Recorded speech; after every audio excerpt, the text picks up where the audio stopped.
Good morning, everyone, and welcome into the Spotlight Omaha podcast, where we take you around the city of Omaha, introduce you to local business owners, influential figures, and people who are making an impact on our community. We are brought to you by Pixel Fire Marketing. Pixel Fire Marketing is a locally owned marketing firm who specializes in website design, creating social media ads, and engaging your brand online. If your business needs help with any of that, check out pixelfiremarketing.com for more details today. Joining me inside of the Pyramid Contractor Studio, Steve Frazee from the Open Door Mission. Steve, thanks for being here. I appreciate it. My pleasure. Thank you, Jimmy. It's great to be here. When we talk about breaking the cycle of poverty in Omaha, how does Open Door Mission start those conversations with the people that you're helping? Sure. There's a lot of entryways into getting into the shelter and sometimes also in our poverty services. So sometimes we have a street ministry that we go out and we visit people where they're at, whether it's in a tent community or walking on the street. We have outreach centers that people are able to come to and go shopping. And right now, the really popular part of that is the consumer pantries because we have quite a diverse population now in Open Door Mission. I mean, you really literally could come to Omaha and see the world. We have services from people from South America, Europe, any place you can think of except for one in the world. What is that one continent that we don't help people from? You don't have a spot for penguins. We don't have a spot for penguins. That's right. It's Antarctica. He's smarter than a fifth grader. All right. So so we help, and we help. It might get expensive. We help folks that come from prison. We help folks who come from surrounding states, so it is a meeting people where they're at is key, and with a kind and compassionate face for them. And so, if you get out of jail, you come to us, and we're able to provide you shelter, we're able to provide you food, and it's in a safe and quiet environment. So we also provide you case management, because when you leave us, we want you to be unencumbered.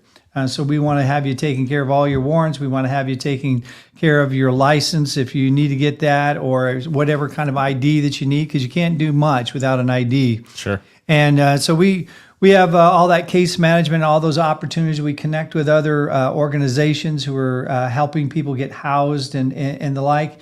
And we just try to get people back onto what we consider, good standing in the community.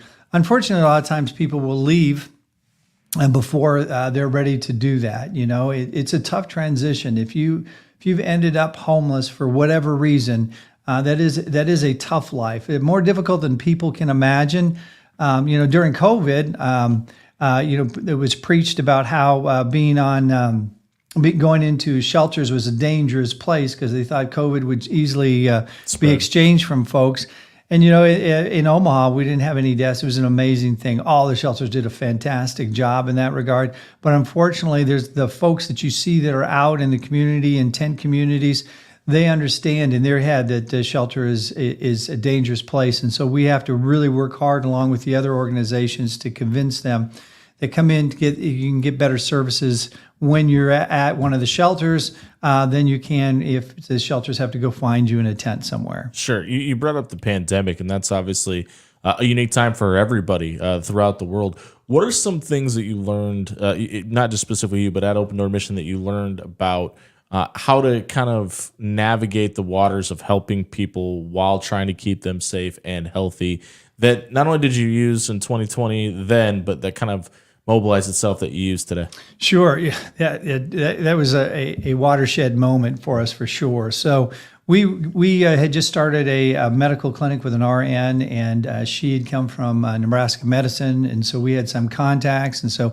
when all that stuff just hit the fan, we were in contact with them, and we had double plastic walls. We had zippers that we'd have to go in for isolation and quarantine of individuals. And so it wasn't quite hospital quality. But it was quite a bit of there. And so we went through all of that. And one of the things that we learned right quickly was the difficulties that isolation played. I mean, we already knew that.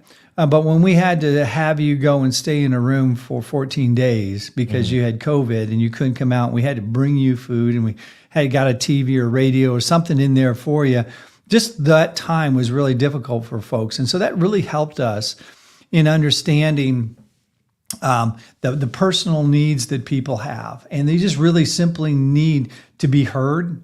They need to feel very safe in the environment that they're in, and not being able to have that personal interaction is very difficult. And for a lot of the folks that have homelessness is part of the description of who they are.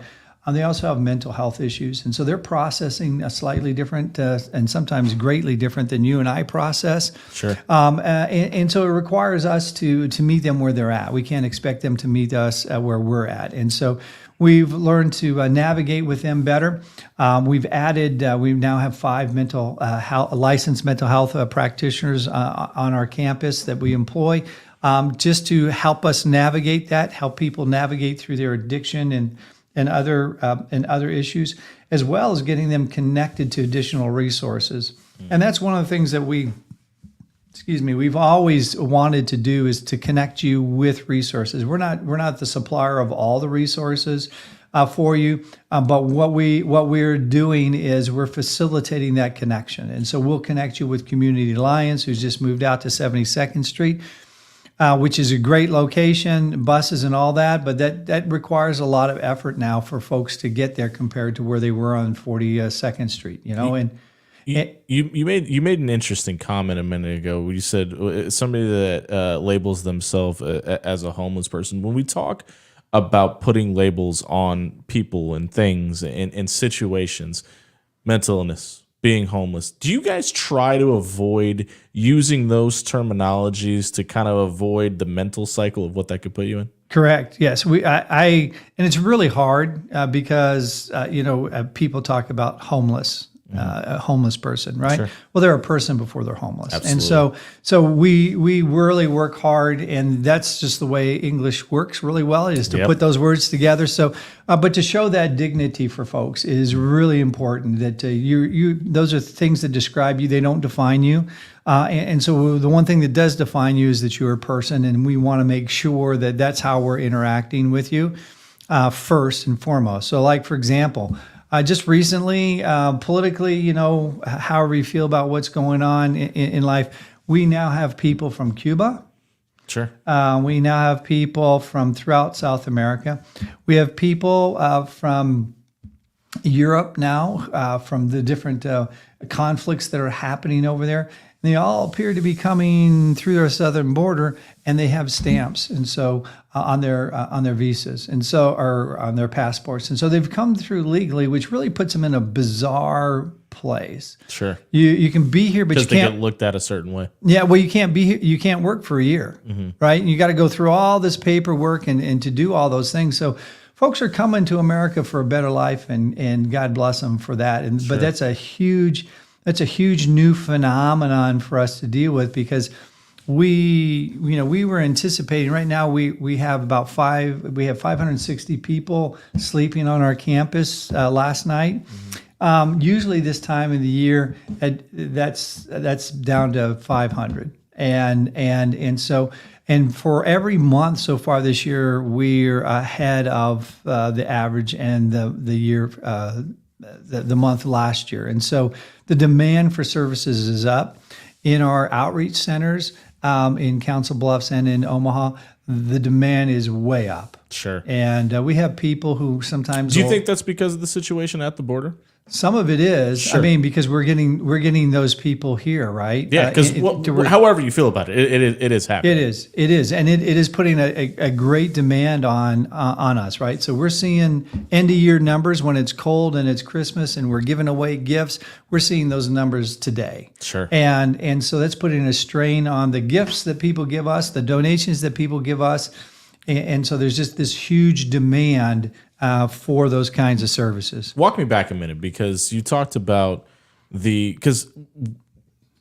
and I don't want to put words in your mouth, but it feels like the plan when you get somebody through your door is to make sure that they're better when they leave, right? Correct. Oh, without a doubt. And it's hard to do that if the person that's standing in front of you is here for all the right reasons and has been here legally, but can't work for 365 days. How do you help that person?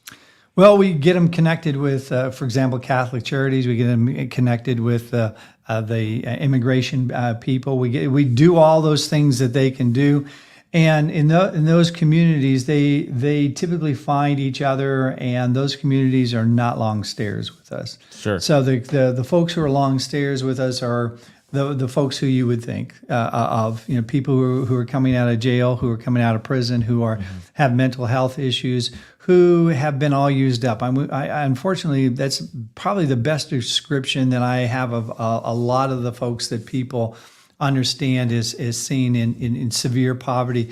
Is people that can't do anything about it. They have just lost their resilience. They don't have anything left, and unfortunately, that happens to a lot of guys. It seems like mid-50s, they got 10 years and now 12 years before they can get any income, unless they're going to try to get a disability, and they don't have that. So the problems with homelessness is it's quite complicated. You can think of a reason.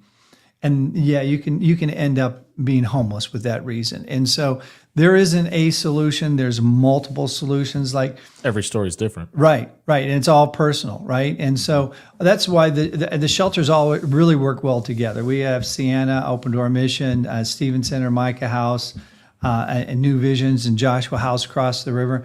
And we're not in competition with each other. We're providing people. We're providing people the opportunity to choose. There isn't one place that you're going to feel comfortable.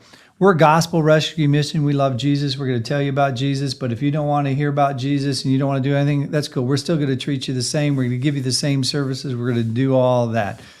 And you go to the different places in town and you get different flavors. And that's really needed because, if, for example, drugs, and that's a huge issue for us.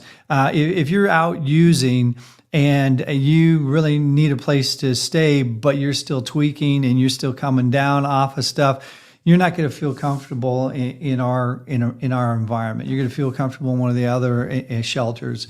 And if another example, if you're out of prison, one of the interesting things that we have found is that there is a relationship and expectation behavior that is different than people who are in our shelter who haven't been in prison. There's a different cleanliness, just different expectations. And so people really look hard to find their community because that's what it is. Yeah.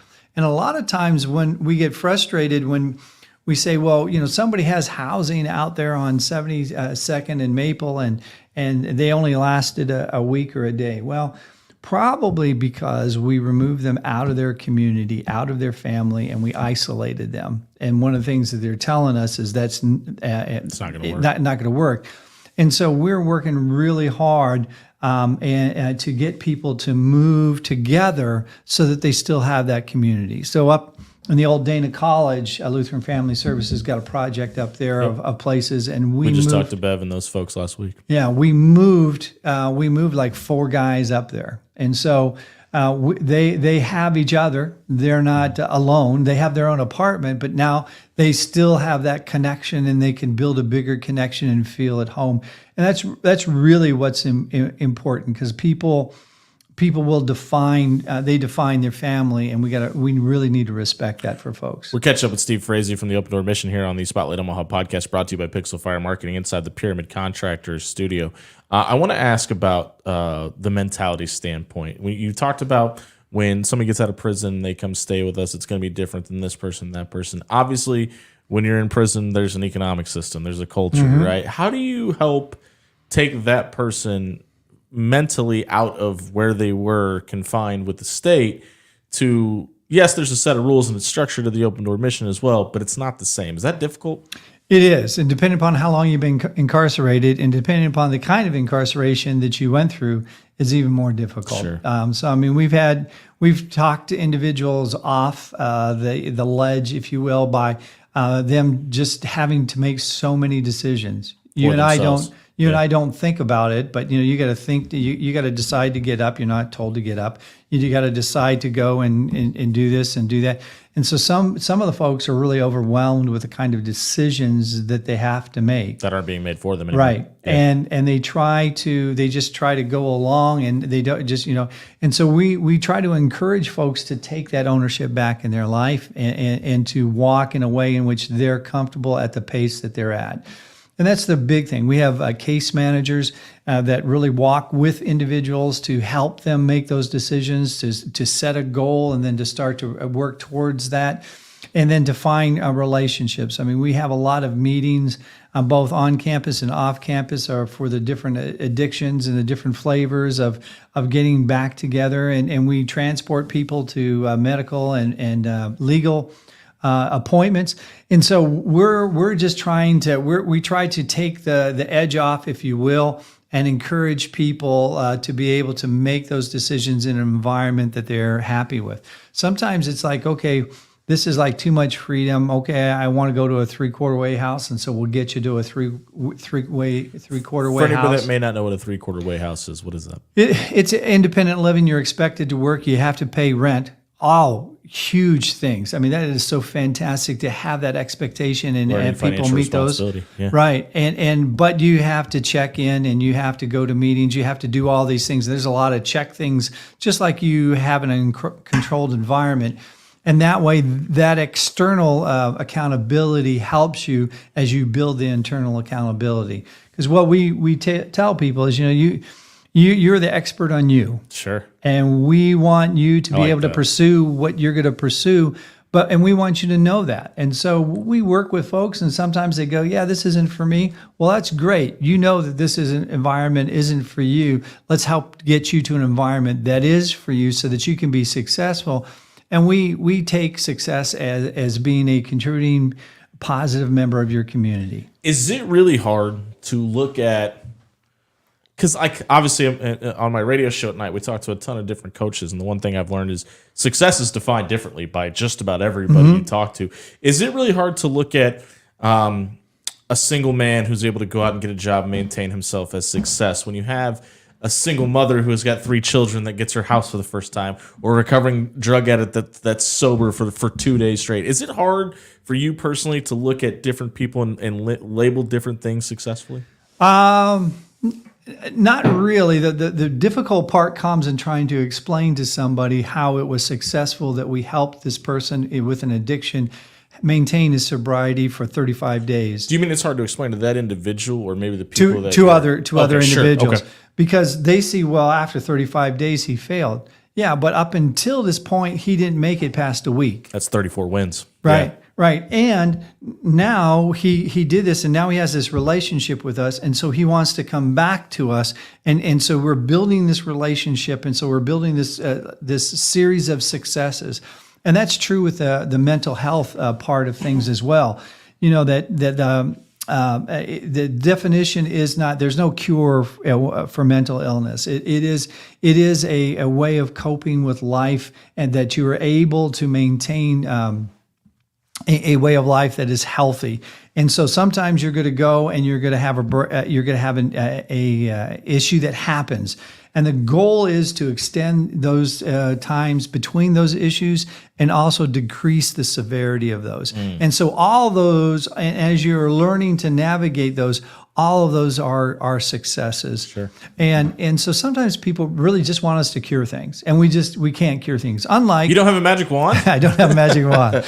No Harry Potter here. Sure. But the one thing that we can do, and we are doing, is we're going to build some more permanent supportive housings on campus. We talked about the way that the pandemic has changed some things, and I grew up in a poor South Omaha community. I grew up with a lot of friends that ended up becoming addicts. I grew up with a parent that had an addiction issue. But the one thing that I've seen since the pandemic, and I don't know if this is just more education out there, I know a lot of people have gotten sober by choice and not really hit rock bottom, but decided to kind of make that pivot and either eliminate alcohol or drugs or both from their lives.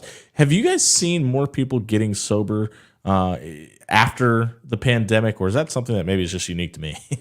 Well, it can be unique to you in your bubble. We have graduating classes of people who have come to our New Life Recovery Program for addiction assistance. And so we have seen a number of people in that trend line continuing of people wanting to get away from that after they have hit that bottom. There is both that. There are successes, and we've had people that I've known pre-pandemic, and finally on this side of the pandemic, they are really ready to address that. We just have had a number of individuals that I've known for probably a decade now who have made that decision and have finally have done that.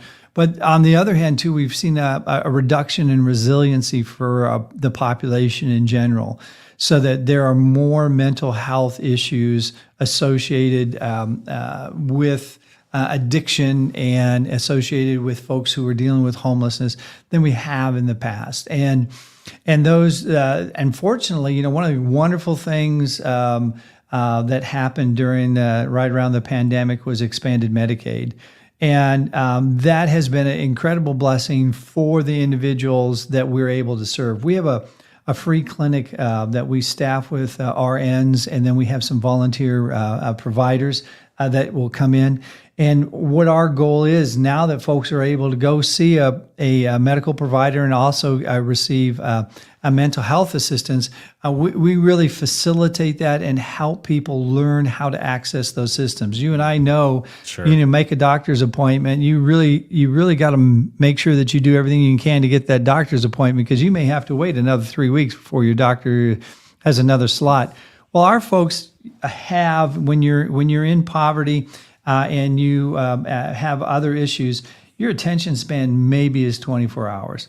More likely, it's whatever the next thing is happening. Yeah. And so what we do with a clinic is we do that triage. We get our providers, help them if there's something initially happened. Then we get them connected with a provider.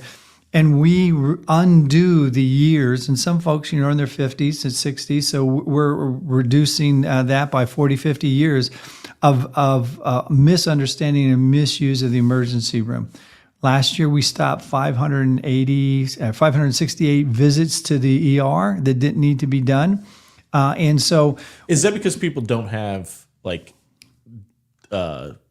regular physicians that they think that they can contact, so their only option in their mind is the emergency room? Right. Well, that, and they don't have money to do the copay. They don't have that. So that's why the expanded Medicaid has been a blessing. And so we now have this new tool that we're teaching people how to access those things. And it's going to get them to be better health because, if you go in the ER and your blood sugar is like crazy, they get your blood sugar back down to where it should be and tell you to go to an appointment. And for folks who don't know how to access the system, that's just telling them to go do something. They have no idea what you're telling them to do. Yeah, right. Yeah. And so, so the services that we provide and the community that we provide is even more complex than one expects. So there's a score called ACE, which is Adverse Childhood Experiences.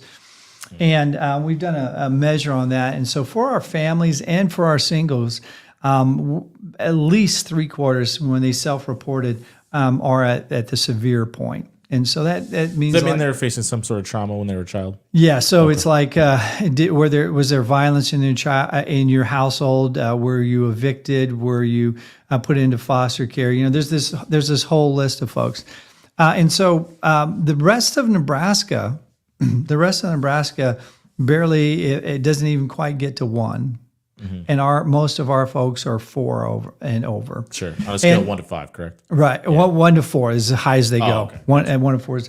And so, that means that the folks that we're dealing with are substantially differently. Trauma affects the brain. Trauma affects you physically. And so what we're trying to do is to help people build the skills to combat those things that are beyond their control, initially thinking about it, so that it doesn't keep them in this cycle of repeating. We want to break that cycle. We want to break the cycle for the individual. We want to break the cycle for the family so that they're able to go out and be successful, be that positive contributing member of a community. We're catching up with Steve Frazee from the from the Open Door Mission here on the Spotlight Omaha podcast, brought to you by Pixel Fire Marketing inside the Pyramid Contractors studio. You guys deal with all different walks of life, and you've kind of already touched on that a little bit, from where they come from to who they are.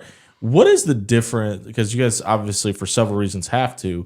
When you talk about helping the male community versus the female population, and how do you guys navigate those waters? Sure. Well, that's a very complicated Sure. one. So, so we have the Garland Thompson Men's Center where we help guys, and they're in there, and then we have another building where they can rent eventually if they have the income. And a rental room right now is $350, and it's just a sleeping room.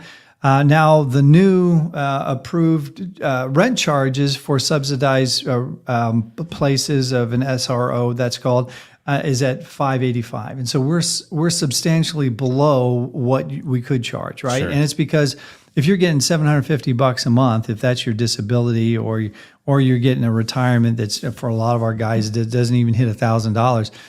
You don't have a choice. Yeah, $750 is probably all your money for the month. Right, Yeah. right. And so we help those guys out in that way. And guys, we're pretty simple, right? I mean, they just For all of our flaws, yeah. that's right. We're pretty simple, but they want a place to sleep. They don't mind. We have one bunkhouse that we have 156 beds in. Sure. They'll sleep in there. Sometimes they prefer, if they can, sleep on the mat, just because it's easier for them, and our bottom bunks are full. And they just want food, and we occasionally will turn on a TV later in the night after you've done all the chores and all that, so that you can watch a little TV or watch a little football. We'll have the football game on. I would imagine that'll hopefully make people happy. Yeah, no kidding. And then on the women's side, so it's women and families. And so a family is any combination of people who come as a family, so long as there's dependent children. So you can have mom and kids, mom and dad and kids, mom, dad, grandma and kids, two moms and kids, two dads and kids, a dad and kids. The thing is, you got to have kids. Yeah. And so that's the way that has been handled financially for people to be willing to fund things.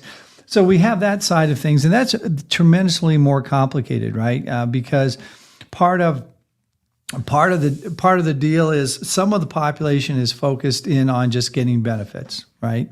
And that's going to keep them unfortunately, in that arena of poverty. And we are always trying to have that conversation with them and that encouragement with them about what can you do to improve this? What can you do to make your life better? What can you do so that you don't have to come back here if this subsidy is going to end? Sure. And it's more, when you have three kids, it is much more complicated. Yes, it is. And so it is, it's one of those deals that we have the same kind of things going on. We're going to get you ID. We're going to take care of as many issues as we can. We're going to encourage you to take that next step in either getting education or getting employment. We have partners who have come and take care of the kids. And then the school will come in and pick them up in buses and all that. So we get all that wrap around. We just have to be able to build that person up to have them believe in themselves that they can do more than what they've learned that they can do. We've talked a lot about wins today, and when we're talking about success, and somebody is able to get out of the open door mission and be successful, and you don't see them again unless it's for a positive.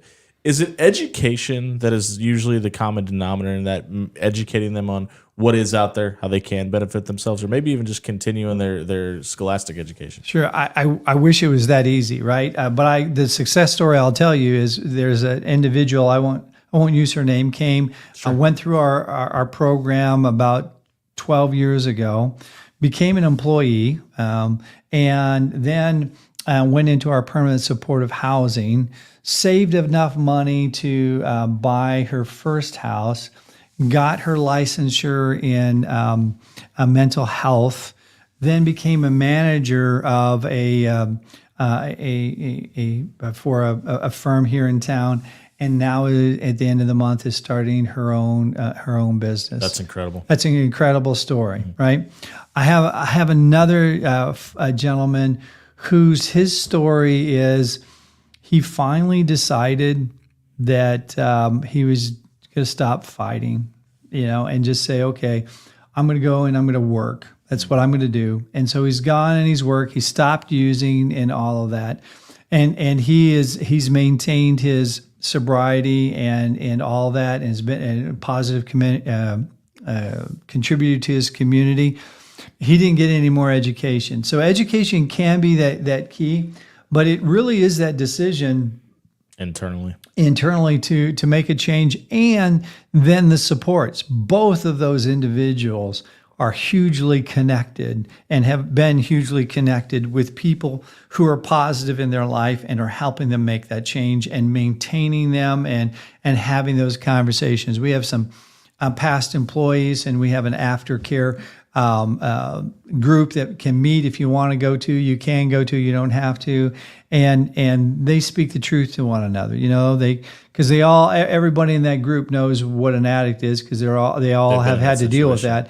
And so if they see something going on, they help each other in going through that. And so it is really that community. It takes a community to raise a child. Well, it takes a community to help people be able to be successful, because you can't do it on an island.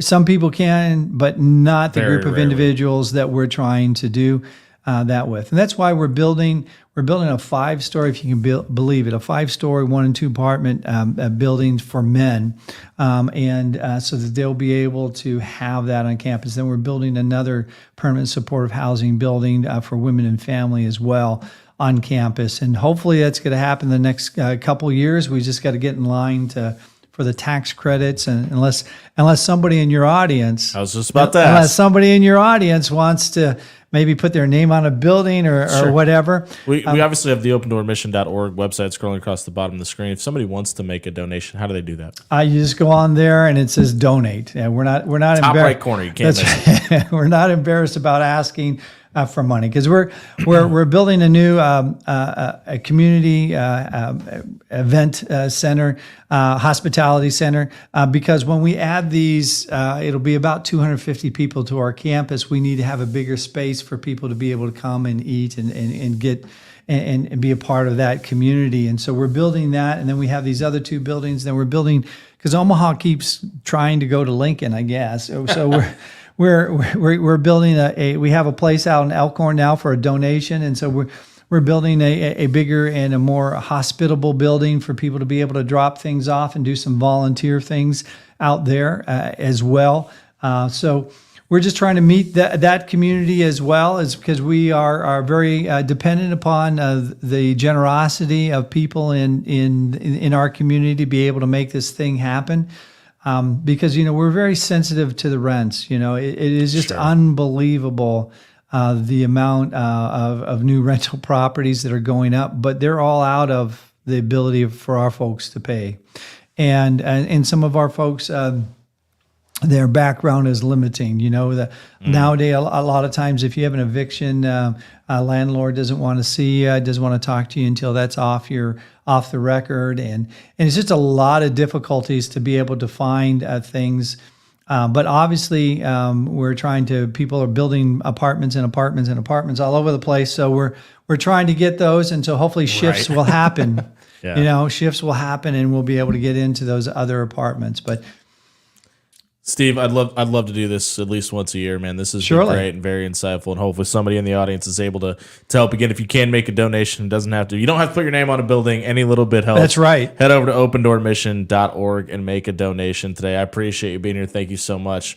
This has been the Spotlight Omaha podcast, brought to you by Pixel Fire Marketing inside of the Pyramid Contractor Studio. We'll see you tomorrow at 11. Thanks for joining us, everybody.